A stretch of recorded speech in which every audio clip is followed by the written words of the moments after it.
नमोस्तु गुरुदेव, नमोस्तु गुरुदेव, नमोस्तु गुरुदेव। बंधुओं, अत्यंत प्रसन्नता है कि आज हमारे बीच यहाँ मैं देख रहा हूँ दिगम जैन श्वेतांबर सोसाइटी शिखर जी के अध्यक्ष श्री कमल सिंह जी रामपुरिया यहाँ उपस्थित हैं, जिनका पहले सत्र में हम लोगों ने सम्मान किया उनके प्रतीक चिन्ह दे करके, और रामपुरिया जी ने अपना उद्गार भी व्यक्त किया। मैं गुरुदेव से प्रार्थना करता हूँ, हे गुरुदेव, रामपुरिया जी को अपने आशीर्वचन प्रदान करके उनके यशस्वी जीवन की कामना हम चाहते हैं कि आप उनको प्रदान करें। देखिए, रामपुरिया जी से मैं पिछले 15 वर्षों से परिचित हूँ। मैंने देखा ये बड़े कर्मठ, जुझारू, उदार और समन्वयात्मक दृष्टिकोण रख करके चलने वाले व्यक्ति। मैंने कई मामलों में इन्हें देखा। इनके मुख से जब भी मैंने बात सुनी किसी भी मुद्दे पर, तो इन्होंने केवल समन्वय की बात की और क्षेत्र के विकास की बात की। और मैं तो ये कहता हूँ कि रामपुरिया जी जैसा नेता अगर हमारी समाज में हो जाए ना, तो हमारे समाजों के तीर्थों के विवाद पल में ही दूर हो जाए। शीर्ष पे बैठे हुए लोगों की सोच समन्वयात्मक होनी चाहिए। मैं आज इस मंच से रामपुरिया जी के निमित्त से एक बात पूरे देश के लोगों को जरूर कहना चाहता हूँ। हमने लड़के खूब देख लिया, क्या पाया? अब एक होकर के देखने का समय है, हमें मिलकर काम करना चाहिए। जितना हमने अपना समय, शक्ति और संसाधन समेत शिखर जैसे तीर्थों के स्वामित्व को लेकर लड़ाई में लगाया, यदि उसके विकास में लगाया होता तो आज कोई अलग कीर्तिमान स्थापित होता। हम मुट्ठी भर जैन लोग हैं। यदि हमारी शक्ति ऐसे ही नकारात्मक कार्यों में लगती रहेगी तो आने वाला समय हमें माफ नहीं करेगा। कहीं ऐसा ना हो कि हम आपसी उलझनों में उलझे रहे, आपसी लड़ाइयों में ही रह जाएं और हमारी धरोहर ही हमारे हाथ में न रह पाए। हमें बहुत गहराई से इन बातों को समझना होगा, क्योंकि आने वाला समय हमारे लिए बहुत चुनौतीपूर्ण है। हम अपनी आने वाली पीढ़ी को धर्म के वो संस्कार नहीं दे पा रहे हैं, हम उनकी सोच को उस तरीके से सुरक्षित नहीं रख पा रहे जिनकी उन्हें आवश्यकता है। और यदि यही सब चलता रहा तो हमारे तीर्थ, हमारे धर्मायतन, हमारे साधु संघ और हमारा धर्म कुछ भी सुरक्षित नहीं रहेगा। इसलिए आज पूरे समाज को तटस्थ भाव से बैठकर एकजुटता का परिचय देने की जरूरत है। अभी क्षेत्र है, ऊपर दर्शन, पूजन, वंदन का सबको बराबरी से अवसर मिल रहा है, लोग बड़े आनंदित हैं। ये बात अलग है कि सुप्रीम कोर्ट में मामला चल रहा है, लेकिन मैं चाहता हूँ वो मामला खत्म हो, सब भगवान के चरणों में आकर के समर्पित हो जाए, खींचातानी को ही छोड़ दें, तो एक बहुत बड़ी उपलब्धि होगी। हमें क्षेत्रों के सर्वतोमुखी विकास के लिए सार्थक पहल करने की ज़रूरत है।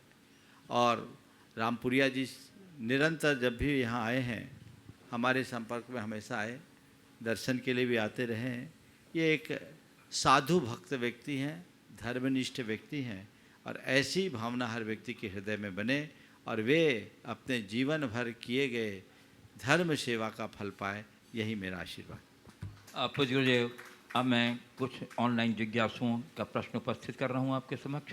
इंदौर मध्य प्रदेश से श्री महेंद्र जैन पत्रकार कह रहे हैं, गुरुदेव आज दिनांक दृष्टिकोण से, आज दिनांक अंग्रेजी तिथि के दृष्टिकोण से परम पूज्य दादा गुरु आचार्यवर श्री ज्ञान सागर जी महाराज ने तात्कालिक ब्रह्मचारी श्री विद्याधर जी को जैनेश्वरी दीक्षा प्रदान कर हम जैसे असंख्य अज्ञानियों पर उपकार किया।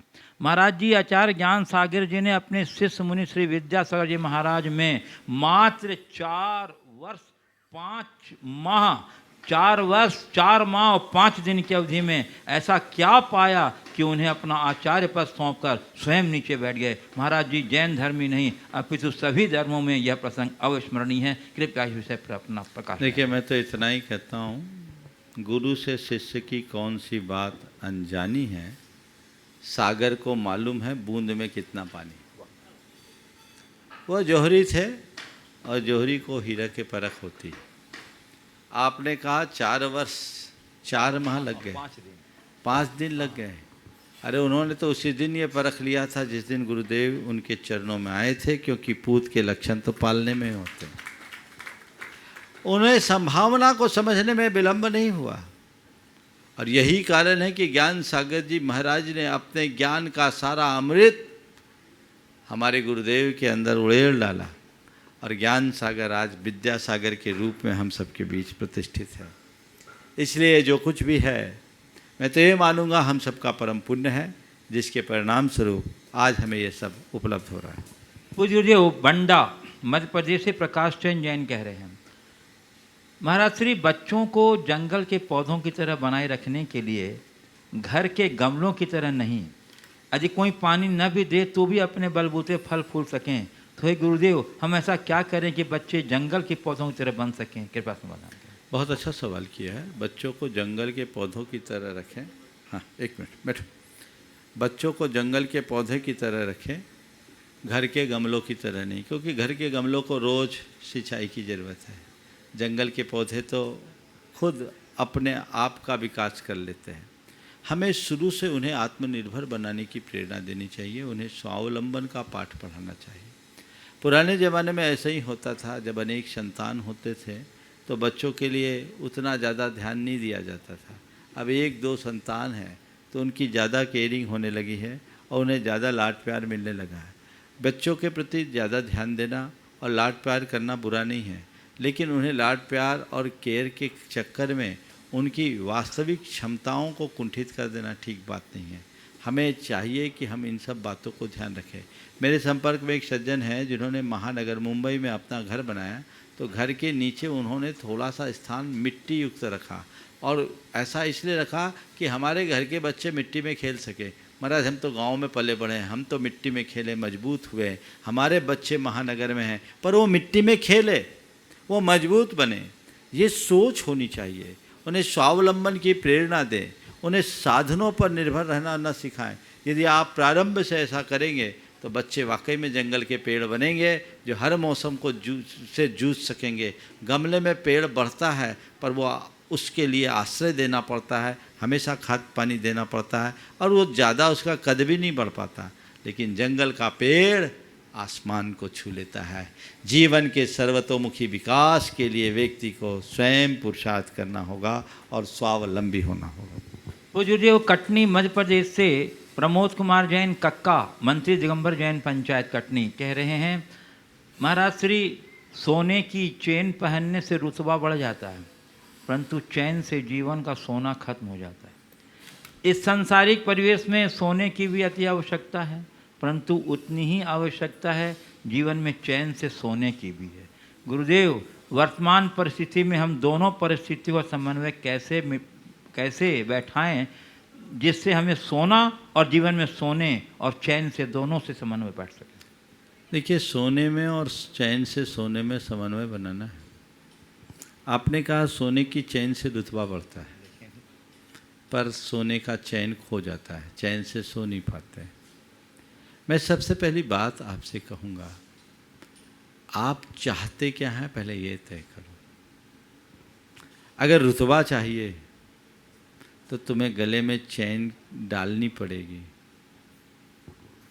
अगर रुतबा चाहिए तो तुम्हें गले में चैन डालनी पड़ेगी, और सुकून और शांति चाहिए तो अपने जीवन में विनम्रता को आदर्श बनाना होगा। विनम्रता को, अनासक्ति को, निरभिमानता को अपने जीवन में स्थान दे, आध्यात्मिकता को अपने जीवन में स्थान दे, तो कहीं कठिनाई नहीं होगी। सोने की आवश्यकता है, अपनाइए। दोनों प्रकार के सोने की आवश्यकता है, चैन से सोने की और सोने की चैन की।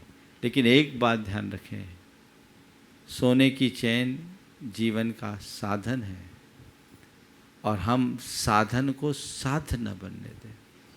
जब साधन ही साध्य बन जाता है तो राधा मिडास की तरह उसकी दशा हो जाती है। जिसने सोना पाया और वही सोना उसके जीवन का अभिशाप बन गया। साधन को साधन की भांति देखेंगे तो चीज़ें हम पर कभी हावी नहीं हो पाएगी। गुरुदेव मनावर मध्य प्रदेश से चाहत जैन कह रही हैं, महाराज जी मेरी जिज्ञासा यह है कि लोग कहते हैं कि जब किसी चीज़ छेद से भगवान का बुलावा आता है तभी हम किसी चीज़ छेद के दर्शन करने जा पाते, बिना बुलावे के नहीं जा पाते। तो महाराज जी भगवान जी तो मोक्ष चले गए, तो भगवान जी बुलावा कैसे देने आ सकते हैं? कृपया मेरी शंका का समाधान। ये तो सवाल उनसे करो जो कहते हैं भगवान का बुलावा है। ये बात सही है, भगवान का बुलावा नहीं आता, ये हमारी भावनात्मक अभिव्यक्तियाँ हैं। यथार्थ में देखा जाए तो ऐसी अभिव्यक्ति सही नहीं है, फिर भी भावनात्मक रूप से ऐसा देखा जाता है। और ये भावनात्मक अभिव्यक्ति कहें भी तो इसे केवल उपचार समझना चाहिए, यथार्थ नहीं।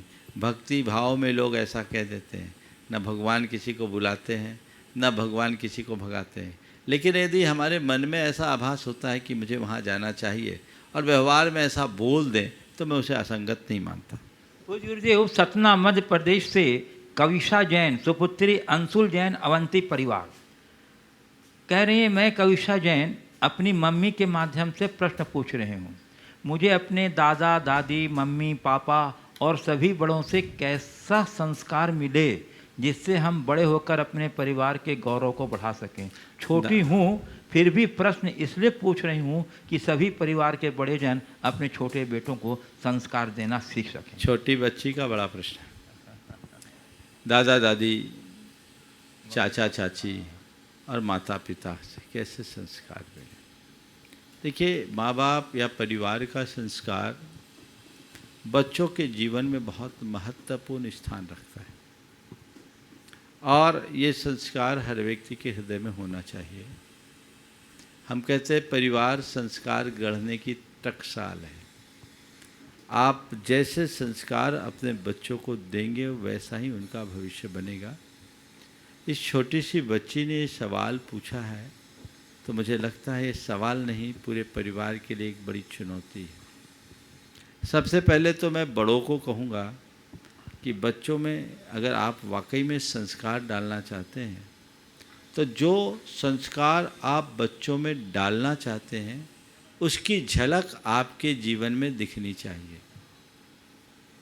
आप खुद को पहले संस्कारवान बनाएं, कर्तव्यनिष्ठ बने, तब कहीं जाकर आप अपने बच्चों में संस्कार डाल सकेंगे।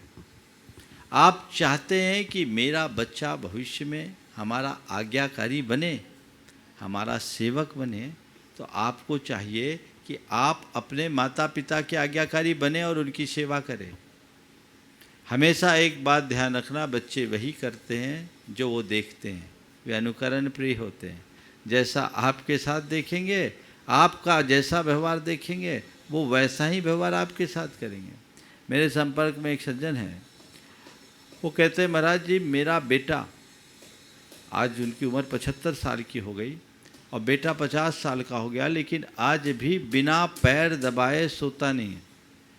बोले महाराज जी हमने कभी बेटे से कहा नहीं, बस मैं अपने पिताजी के पैर दबाता था और मेरा बेटा बचपन से ही मेरे पैर दबाता है महाराज, पूरी सेवा करता है, चाहे जो हो जाए।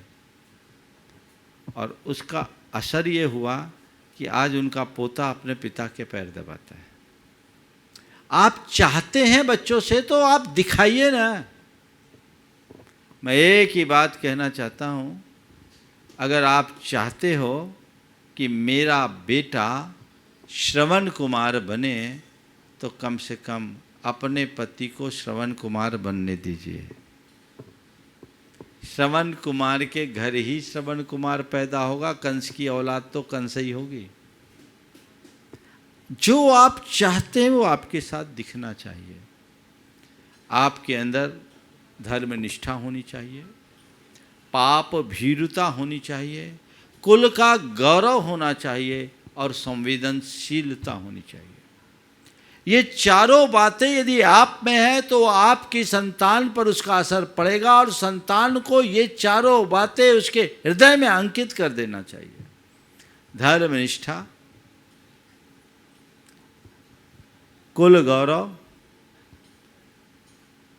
और क्या बोला था मैंने भी, 4 बातें, पाप भीरुता और संवेदनशीलता, ये चारों बातें जीवन में नितांत आवश्यक है। ये होना चाहिए, तभी जीवन अच्छा होगा। पूज्यदेव झांसी उत्तर प्रदेश से आयुषी जैन कह रही हैं, महाराज जी मेरी जिज्ञासा यह है कि प्रेम क्या है और इसका व्यवहारिक और आध्यात्मिक स्वरूप क्या है। देखिए, प्रेम के संदर्भ में भी कुछ दिन पहले मैंने आप सबसे कहा था, आजकल लोग आकर्षण मात्र को प्रेम कहते हैं। वस्तुतः सात्विक स्नेह की अभिव्यक्ति का नाम प्रेम है। प्रेम एक प्रकार का लगाव है, पर एक ऐसा लगाव जिसमें केवल आत्मार्पण की भावना हो और कुछ चाहत न हो। यदि अन्य प्रकार का आकर्षण है, खिंचाव है, तो वो राग है। रागानुबंध हमारे जीवन को आगे नहीं बढ़ाता। प्रेम पूर्णतः सात्विक है, जहाँ व्यक्ति का तन से संबंध नहीं, धन से संबंध नहीं, मन से संबंध नहीं, केवल चेतना से संबद्धता होती है। और वह प्रेम परम प्रेम है, जो हमारे जीवन का परम उत्कर्ष कराता है। तो ऐसे परम प्रेम से अपने आप को आपूरित करना चाहिए। कुछ दिन पहले मैंने कहा था कि आज जिसे प्रेम कहते हैं वह केवल देहाकर्षण की वृत्ति है, वो प्रेम नहीं, प्रेम के नाम पर केवल प्रेम का प्रेम है।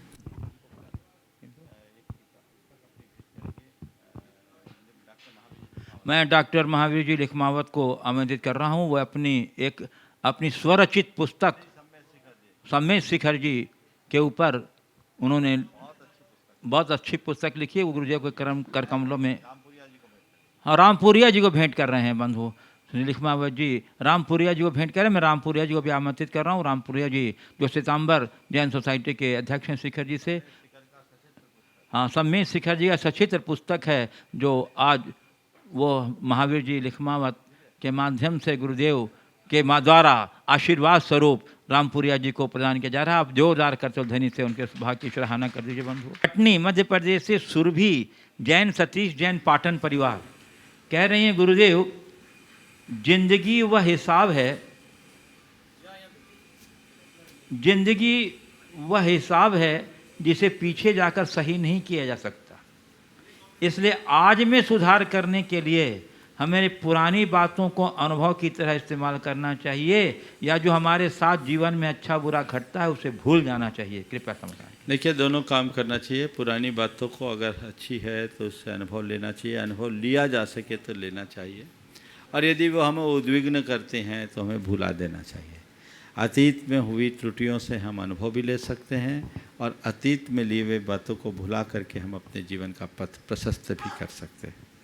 पूज्य गुरुदेव रिद्धि सिद्धि सागर से मध्य प्रदेश से पीयूष जैन कह रहे हैं, गुरुदेव खूबी और खामी दोनों ही होती हर इंसान में।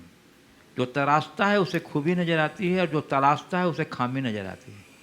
तो महाराज जी हम अपनी खामी को कैसे तराशें और दूसरों की खूबी कैसे तलाश करें कि हमारा जीवन गुणवान और उन्नत बन सके। देखिए, हम गुणानुरागी दृष्टि रखें ताकि औरों की खूबी को पहचान सकें, और हमेशा अपना आत्मालोचन करें ताकि हम अपनी कमियों को देख सकें। जो गुणानुरागी दृष्टि रखते हैं वे औरों के गुणों को देख करके अपने जीवन का गुणोत्कर्ष करते हैं, और जो नित्य अपना आत्मालोचन करते हैं वे अपने जीवन का पथ प्रशस्त करते हैं। जब तक हम अपने अंदर नहीं झांकेंगे हमें हमारी कमियों का एहसास नहीं होगा, और जब तक हम अपनी कमियों का एहसास नहीं करेंगे हमारे जीवन का पथ प्रशस्त नहीं होगा। गुरुदेव अत्यंत प्रसन्नता है कि आज हमारे बीच श्री जैन श्वेतांबर सोसाइटी शिखर जी के अध्यक्ष श्री कमल सिंह जी रामपुरिया यहाँ आपके दर्शनार्थ यहाँ उपस्थित हैं। मैं उन्हें आमंत्रित कर रहा हूँ गुरुदेव के चरणों में नमन अर्पित करते हुए आशीर्वाद ग्रहण करने के लिए, और उनके सम्मान के लिए मैं आमंत्रित कर रहा हूँ गुणायतन के CEO एवं संयुक्त महामंत्री श्री सुभाष जी जैन को। आ जाइए श्री कमल सिंह जी रामपुरिया, आपकी उपस्थिति से हम लोग बड़े उत्साहित हैं। हम आपका गुणायतन परिवार की ओर से भावभीन अभिनंदन करते हैं, और सुभाष जी CEO से अनुरोध करता हूं कि वे उन्हें प्रतीक चिन्ह दे करके उनका सम्मान करें, और उनके परिचय स्वरूप हमारी उपस्थित यहाँ जिज्ञासुओं को, जो देश विदेश के जो लोग सुन रहे हैं, इनके परिचय के बारे में आप अपनी तरफ से कुछ उद्गार स्वरूप। सभी को सादर जय जिनेन्द्र। आज हम लोग बहुत प्रसन्न हैं, हमारे श्वेतांबर जैन सोसाइटी के अध्यक्ष माननीय कमल सिंह जी रामपुरिया आज हमारे इस कार्यक्रम में पधारे हैं। और रामपुरिया जी का साहब का परिचय देने की मैं समझता हूँ कोई आवश्यकता नहीं है। पिछले कई दशकों से शिखर जी के सभी कार्यकलापों से जुड़े इस क्षेत्र का विकास करने में जिनका एक महत्वपूर्ण सहयोग और समन्वयात्मक दृष्टि के साथ जितना यहाँ पर डेवलपमेंट का कार्य हुआ है और आगे भी हो रहा है, उसमें रामपुरिया साहब का इतना बड़ा योगदान रहा है। यहाँ पर कोऑर्डिनेशन कमेटी की स्थापना कराई गई, वो भी उनकी महती भूमिका है। और आज लोकल प्रशासन के साथ पूरा समन्वय करके और पूरे समाज को आपस में जोड़कर जो काम आगे बढ़ रहा है उसकी वो अतुलनीय है और उनका मार्गदर्शन हमें हमेशा मिलता रहे, ऐसी हमारी बहुत बहुत मंगल भावना है। और मैं उनसे निवेदन करूंगा कि 2 शब्द मार्गदर्शन के रूप में हम लोगों को कहें। परम पूज्य मुनि श्री प्रमाण सागर जी महाराज साहब के चरणों में कोटि कोटि वंदन। आज बहुत वर्षों बाद, करीब 8 साल बाद आपके दर्शन हुए, पुनः यहाँ पधारना हुआ, जानकर बहुत खुशी हुई।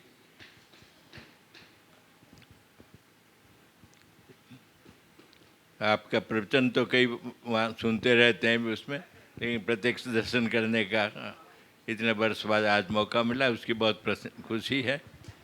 और यहाँ पर सबके समन्वय से काम आगे बढ़ाने की कोशिश कर रहे हैं कि जिससे मधुबन का सुधार हो और यात्री लोग भी जो ऊपर जाएं, पहाड़ की भी पवित्रता को ध्यान में रखते हुए जाएं, उसका भी उनको समझाने की तो कोशिश करते हैं। ये सब आपके मार्गदर्शन से ही सफल हो सकेगा। आपका चतुर्मास है, अधिक से अधिक लोग आपके व्याख्यान का और जिनवानी का लाभ लें, यही कामना है। बहुत बहुत धन्यवाद रामपुरिया जी, आपने जो अपने विचार व्यक्त किए हैं वो बड़े स्तुत्य हैं। हम आपका पुनः गुणायतन परिवार की ओर से बहुत बहुत अभिनंदन करते हैं, आभार व्यक्त करते हैं। और चलिए अब मैं आमंत्रित कर रहा हूँ ग्वालपाड़ा असम से पधारी श्रीमती संतोष देवी पांड्या रमेश पांड्या को प्रथम प्रश्न के लिए, और उसके बाद तैयार रहेंगे श्री राजकुमार जी काला हजारीबाग। नमस्ते महाराज जी, नमस्ते महाराज जी, नमस्ते महाराज जी। हम समस्त आसाम वासियों की तरफ से आपको बार-बार नमस्ते। मेरा प्रश्न है, हम लोग युवा आकर यहाँ सम्मेद शिखर जी में क्या करना चाहिए? देखिए, बहुत अच्छा सवाल किया है। युवाओं को सम्मेद शिखर में आकर के सम्मेद शिखर के सर्वतोमुखी विकास के लिए अपना सहयोग देना चाहिए।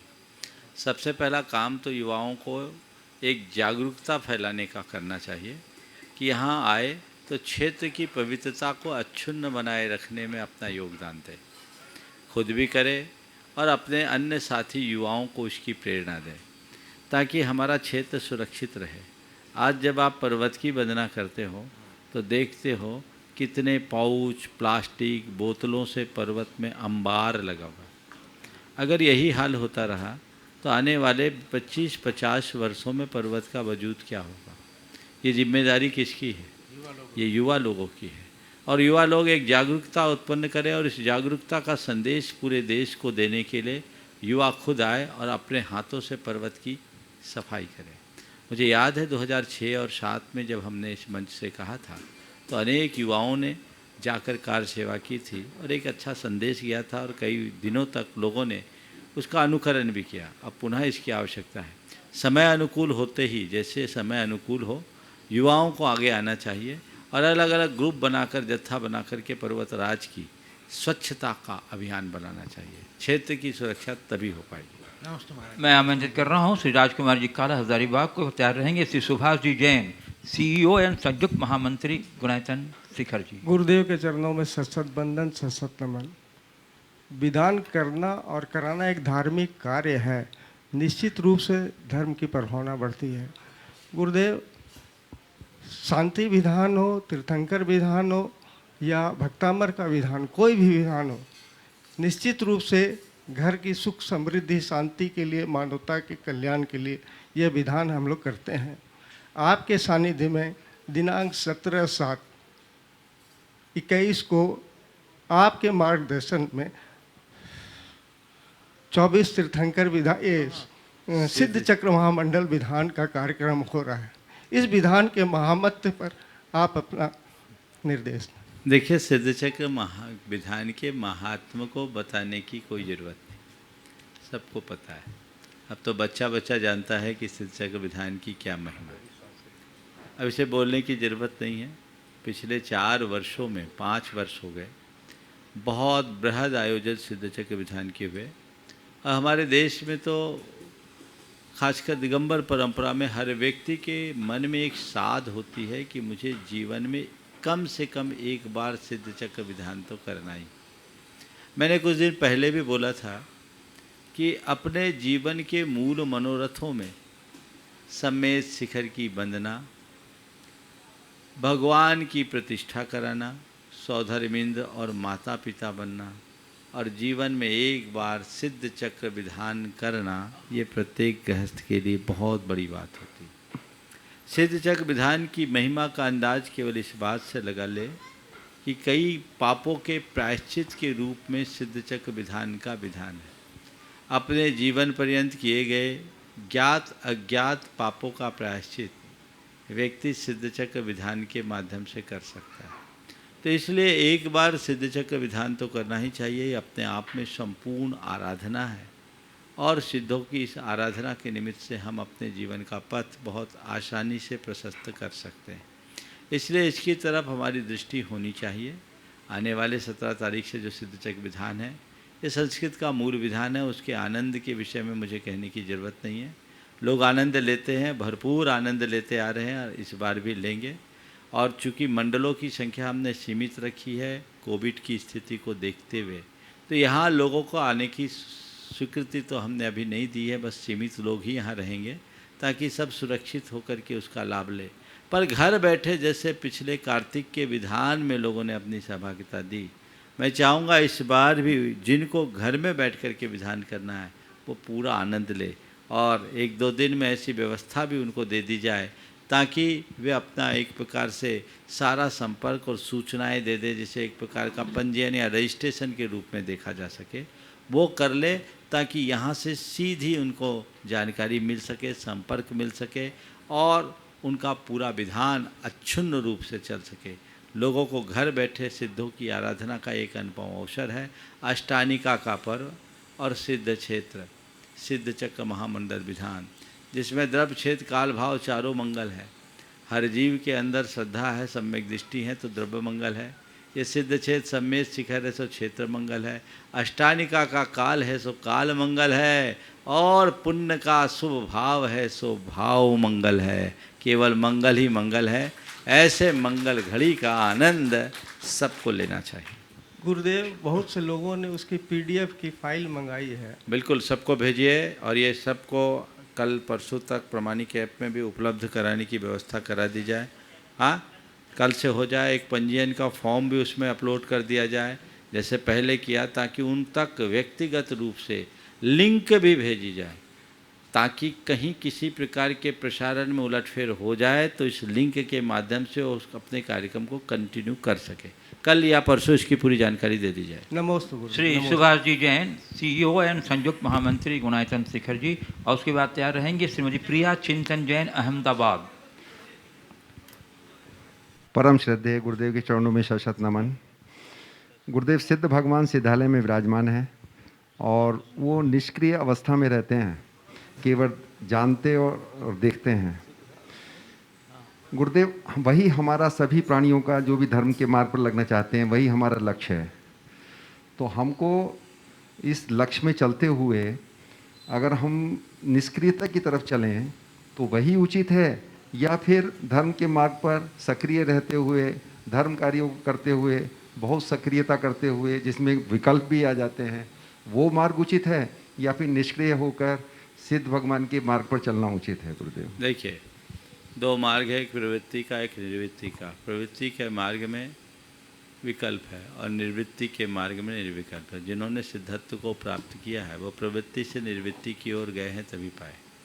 पर अगर आप पूरी तरह निर्वृत्त होने की स्थिति में हैं तो आप निर्वृत्त हों, निर्विकल्प हों, पर मन के दुष्ट विकल्प से बचना है तो शुभ विकल्प की प्रवृत्ति को अपनाएं। इसे दूसरे शब्दों में कहें तो 3 अवस्था, अशुभ, शुभ और शुद्ध। हमारे मन की जो अशुभ परिणति है वो हमारे मन के दुर्विकल्प। शुभ परिणति हमारे मन के सद्विकल्प है और शुद्ध पूर्णतः विकल्प मुक्त अवस्था है, वो उच्च भूमिका की बात है। जब तक हम प्रवृत्ति में जी रहे हैं, कम से कम इतना करें कि अशुभ प्रवृत्ति से बचे, तो भी हम अपने जीवन का पथ प्रशस्त कर सकें। नमोस्तुते। श्रीमती प्रिया चिंतन जैन अहमदाबाद, जो गुणायतन से शुद्धधार के रूप में जुड़े हैं। श्रीमती रतन बेन मुकेश भाई जी जैन, पुत्र चिंतन जी हितांशी जी जैन अहमदाबाद, हम आपका गुणायतन की ओर से बहुत बहुत अभिनंदन करते हैं। नमोस्तु महाराज और श्री, इनके हमारे इनका सम्मान परिवार की तरफ करेंगे से नमोस्तु श्री सुभाष जी नमोस्तु सीईओ नमोस्तु। गुणायतन। सम्मान करें हमारे नए सूत्रधार श्रीमती रतन बेई मुकेश भाई महाराज जी श्री, जैन। हमारा प्रश्न है, धार्मिक क्रिया तो पुण्य का अर्जन कराती हैं, लेकिन जो नई जनरेशन है वो धार्मिक क्रियाओं से जल्दी बोर हो जाती। पूजा करो, बोलो, दर्शन जाओ, तो धार्मिक क्रियाओं के अलावा भी पुण्य अर्जन करने के और कौन कौन सी साधन हैं? एक दिन मैंने कहा था, रिचुअल और स्पिरिचुअल दोनों की तरफ ध्यान देना चाहिए। हम अपनी नई पीढ़ी को धार्मिक क्रियाओं के प्रति उत्साहित करें, लेकिन इससे पहले उनकी मूलभूत अवधारणाओं को भी, वहीं सुभाष जी, उनकी मूलभूत अवधारणा को भी स्पष्ट करें। आज की नई पीढ़ी को जब हम धर्म के व्यवहारिक रूप को ठीक तरीके से समझाएं, तो वो बहुत अच्छे से कर सकते हैं। तो हम रिचुअल से स्पिरिचुअल की ओर ले जाएं, उनके अंदर एक आध्यात्मिक चेतना का जागरण कराएं। अगर आध्यात्मिकता जाग जाएगी तो उनके अंदर धार्मिक क्रियाओं के प्रति स्वाभाविक रुचि उत्पन्न होगी। हम लोग मूल उद्देश्य को गौण करके केवल क्रियाओं को जब प्रमुख बना देते हैं, तो हमारी युवा पीढ़ी उससे विमुख हो जाती है। लेकिन जब हम उसको तार्किकता के साथ समझाते हैं और उसे जीवन व्यवहार में उपयोगी बता देते हैं, तो उनके लिए सुग्राह्य हो जाता है। सम्मान कर रहे हैं हमारे गुणायतन नमोस्तु सीईओ सुभाष जी, उन्हें प्रतीक चिन्ह देकर के आज हमारे गुणायतन से शुद्धधार के रूप में पूरा परिवार जुड़ा है। चलिए, मैं अगले प्रश्न के लिए आमंत्रित कर रहा हूँ श्रीमती ममता जैन और वरुण जैन, जो किशनगढ़ राजस्थान।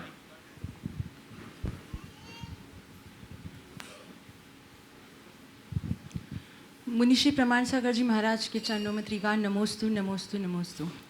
महाराज जी, मेरा प्रश्न है, कल वंदना करते समय मेरे मन में दो प्रश्न उत्पन्न हुए लोगों से चर्चा करते वक्त।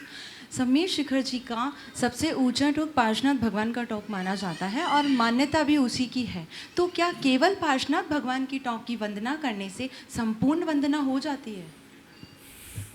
आप खुद ही बोलो कि सबसे ऊंचे की वंदना कर ले, बाकी को छोड़ दे, तो संपूर्ण वंदना हो जाएगी क्या? कल जब चर्चा की तो बहुत से लोगों ने यही बोला कि दो टोक की वंदना हो गई तो संपूर्ण वंदना हो गई। ये शॉर्टकट है, समझ गए? ये शॉर्टकट है। एक ने बोला कि हम तो 108 वंदना कराए। मुझे बहुत अच्छा लगा। बोले, तुमने सम्मेद शिखर की 108 वंदना की? बोले, कितने दिन में? बोले, एक दिन में। बड़ा आश्चर्य हुआ कि एक दिन में 108 वंदना कैसे कर ली? बोले, महाराज, हम हर टोंक में गए और कहा, भगवान आपको 108 बार नमस्कार, आपको 108 बार वंदन। हम बोले, जब यही करना था तो अनंत कर लेता। 108 ही क्यों किया? तो ये शॉर्टकट है। ऐसा शॉर्टकट ठीक नहीं करने से अच्छा है हम जितना कर ले। धर्म क्षेत्र में जितना करो उतना अच्छा है, पर कम में कभी संतोष नहीं करना। समझ गए? जब पारसनाथ टोक पर चले गए तो बाकी भी कर लेते। हिम्मत करना चाहिए, उत्साह रखना चाहिए। वरुण जैन हो गए। नमोस्तु महाराज। अच्छा, नमोस्तु महाराज। महाराज जी, मेरा प्रश्न ये है कि किसी जाने अनजाने में या किसी वेग में आकर अगर किसी मुनि या साधु की निंदा हो जाए तो उसका क्या पश्चाताप लिया जा सकता है? देखिए, मुनि या हम तो बोलते हैं निंदा किसी की नहीं करनी चाहिए, और मुनि और साधु की निंदा तो और भी नहीं करनी चाहिए। तो समय मिलेगा क्या? इसका एक तरीका है, परोक्ष में उनकी छवि को याद करते हुए अपनी निंदा करनी चाहिए खुद की, कि मुझसे गलती हो गई, भूल हो गई, अब मुझे क्षमा करे, मैं ऐसा नहीं करना। और यदि वो निकट में है तो हिम्मत करके साहसपूर्वक उनके चरणों में जाना चाहिए। और महाराज जी, मुझसे एक भयानक भूल हुई, मैं अनजाने में आपकी निंदा कर गया, इसका मुझे घोर पश्चाताप है, आप मुझे प्रायश्चित दें। यदि इतना कर लोगे सारा पाप धुल जाएगा। श्रीमती शशि जैन भोपाल, उस बात तैयार रहेंगे डॉक्टर महावीर जी लिखमावत, दिल्ली प्रवासी एवं भिंडर निवासी। महाराज श्री नमोस्तु नमोस्तु नमोस्तु। महाराज श्री कुशलता, चातुर्यता और वाक्पटुता में क्या अंतर है महाराज? कुशलता, चातुर्यता और वाक्पटुता तीनों अलग अलग। कुशलता का मतलब है किसी भी कार्य में निपुणता, दक्षता, अर्थात ये कौशल एक गुण होता है कि व्यक्ति कोई भी कार्य करे उसमें दक्ष हो जाए, निपुण हो जाए, उस कार्य को अच्छे से संपन्न करने में सक्षम हो। चातुर्य यानी चतुराई, जिसे दूसरे शब्दों में चालाकी और थोड़े हल्के शब्दों में कहें तो चालबाजी भी। कार्य कुशल होना अच्छी बात है, पर चतुर होना अच्छी बात सब जगह नहीं है, क्योंकि कई बार लोग अपनी चतुराई में सच्चाई को खो देते हैं और उस चतुराई से चालबाजी भी कर लेते हैं। अपनी चतुराई के बल पर किसी के साथ छल और धोखा भी कर लेते हैं, ये ठीक नहीं। और वाक्पटुता अर्थात बोलने में प्रवीणता, मृदुभाषी, अपने बात को हर व्यक्ति के जेहन में उतार देने में सक्षम होना, ये एक गुण है। लेकिन ये गुण तभी तक गुण है जब तक मनुष्य का मन साफ हो। कोई व्यक्ति वाक्पटु हो और उसका मन खराब हो, इरादे खराब हो, तो मामला बहुत गड़बड़ होगा। तो इसलिए वाक्पटुता के साथ साथ व्यक्ति का मन भी अच्छा होना चाहिए। नमस्ते महाराज। Grant and trustee Shri doctor Mahavir ji Likhmawat, Delhi निवासी प्रवासी, भिंडर वासी। उसके बाद चाहेंगे योगेंद्र कुमार भादावत, भिंडर पूर्व तहसीलदार। गुरुदेव नमोस्तु नमोस्तु नमोस्तु।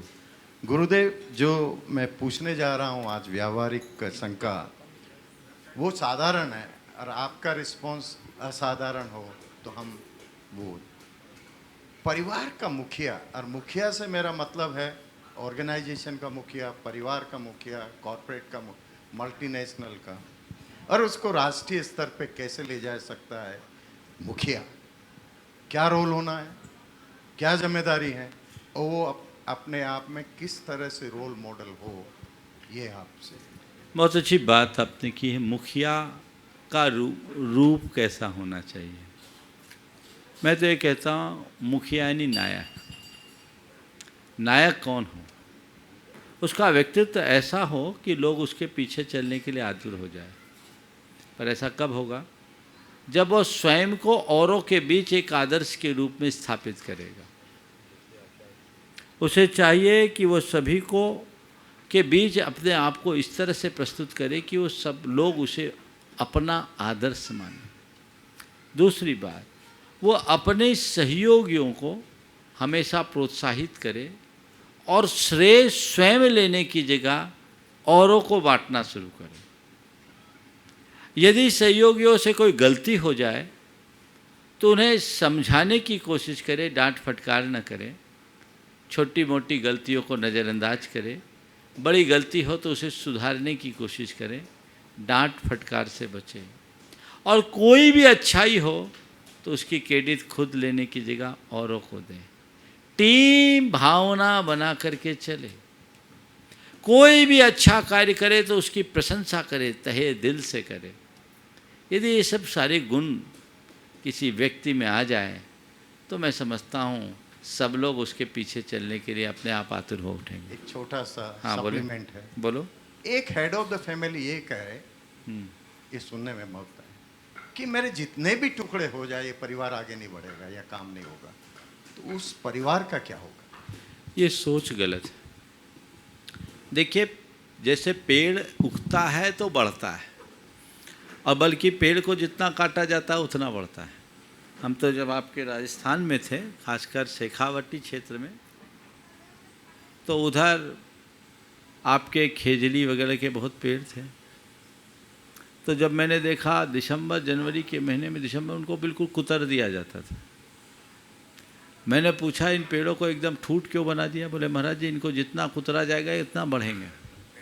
इन्हें विनष्ट करने के लिए नहीं काटा गया है, इन्हें विकसित करने के लिए काटा गया है।